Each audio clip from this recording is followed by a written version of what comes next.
Bom dia, boa tarde, boa noite, turma, tudo bem? Sejam todos bem-vindos aqui para mais uma aula da nossa disciplina de instalações elétricas prediais do curso de Engenharia Civil. Meu nome é João Areis, né, e conforme vocês sabem, eu estarei acompanhando vocês aqui ao longo dessa disciplina nesse nosso semestre letivo, tá? Bom, pessoal, sem maiores delongas, a gente vai dar continuidade aqui ao nosso conteúdo, tá? Bom, na aula de hoje, nós vamos seguir falando a respeito das instalações elétricas prediais, só lembrando que antes de entrar no projeto propriamente dito, nós estamos fazendo uma breve revisão a respeito, né, dos conceitos básicos sobre eletricidade e eletrotécnica. Então, nessa nossa aula de hoje, nós vamos falar um pouco a respeito, né, da carga elétrica, já falamos um pouquinho na aula anterior, vamos seguir aqui falando a respeito desse tema. Vamos falar também sobre a corrente elétrica, tá? E como essa corrente elétrica ela pode ser estabelecida.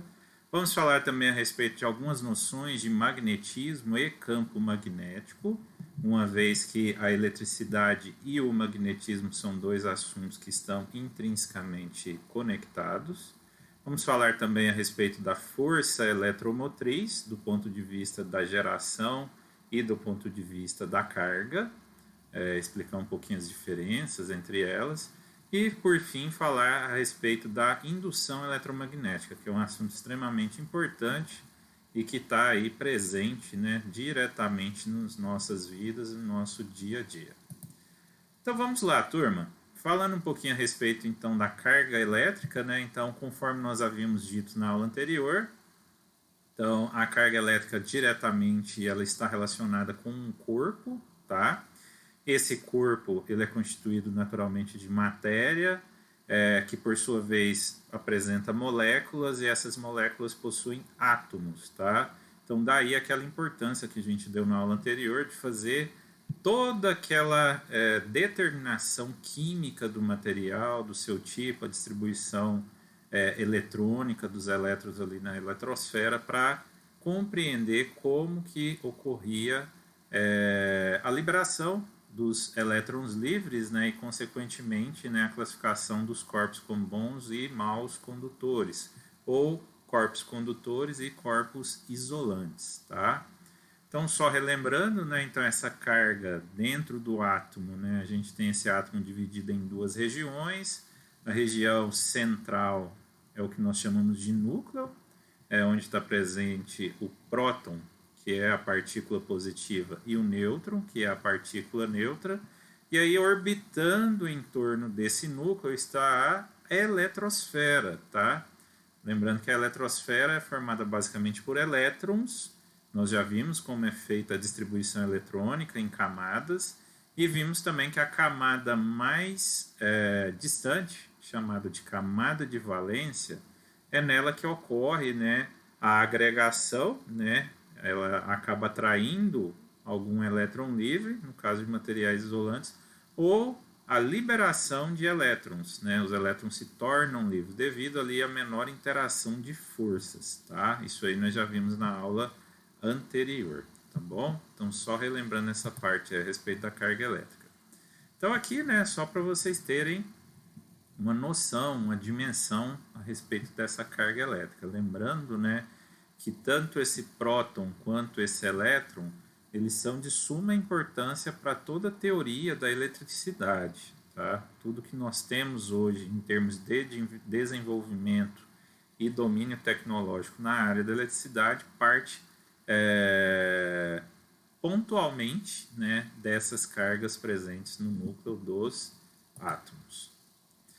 Bom, pessoal, falando então um pouquinho a respeito da corrente elétrica, né?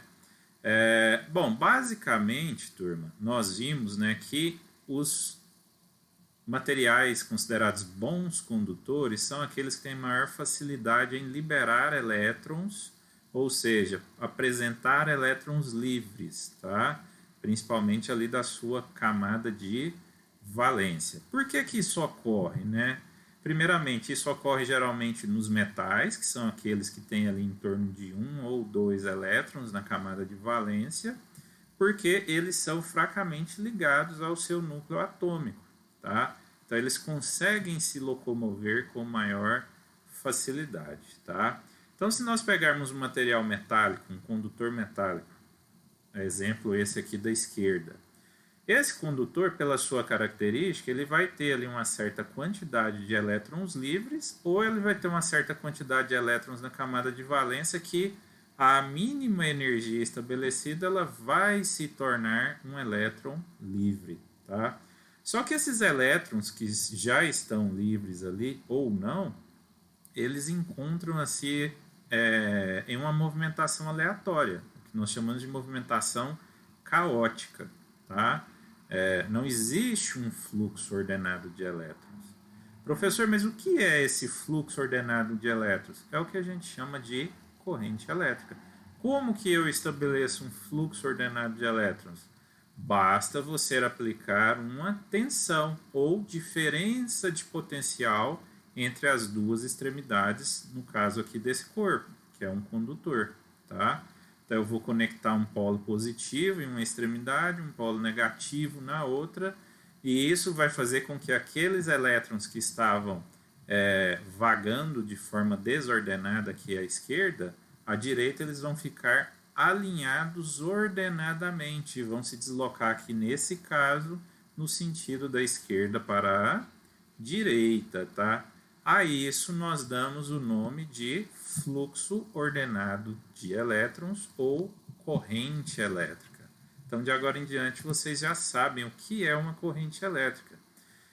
Como essa corrente elétrica ela pode ser medida? Ela pode ser medida de várias formas. Uma das formas primordiais, iniciais, como ela foi quantificada, foi laboratorialmente avaliando qual era a quantidade de cargas elétricas que atravessavam uma determinada seção de um condutor durante um período de tempo t.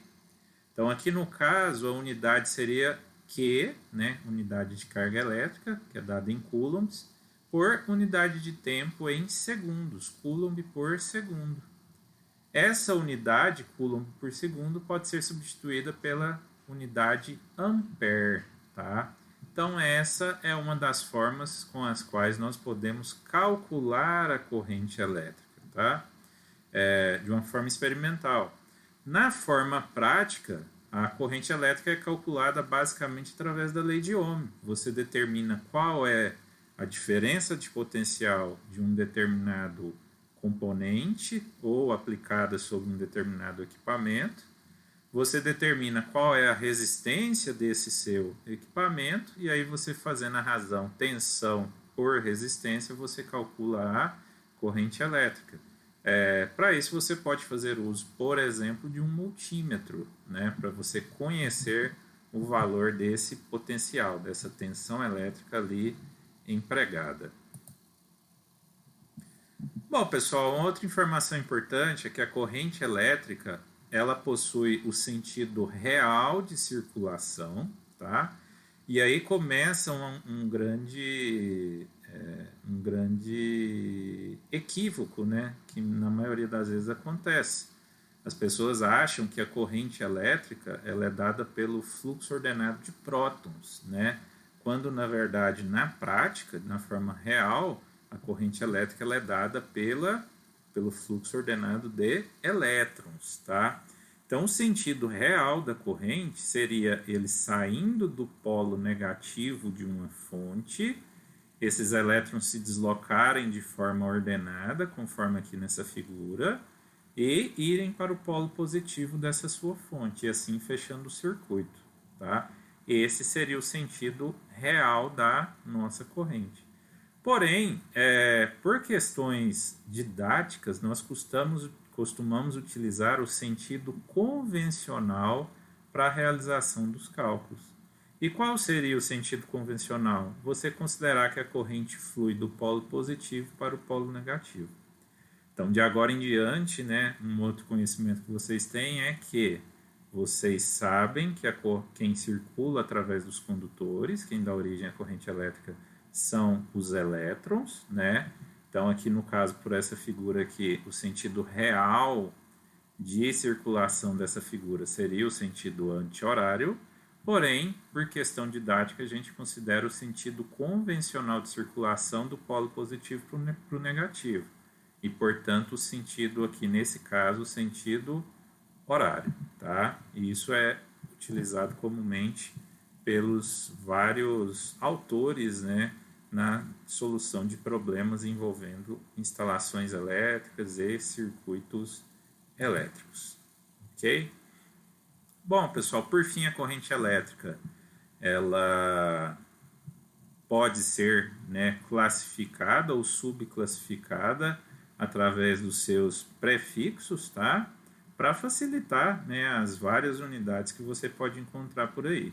Você pode encontrar desde correntes muito altas, na ordem de muitos milhares de amperes, né? Para isso a gente vai usar as unidades quiloampere ou mega-ampere, tá bom? Isso é muito comum em instalações elétricas industriais de grande porte.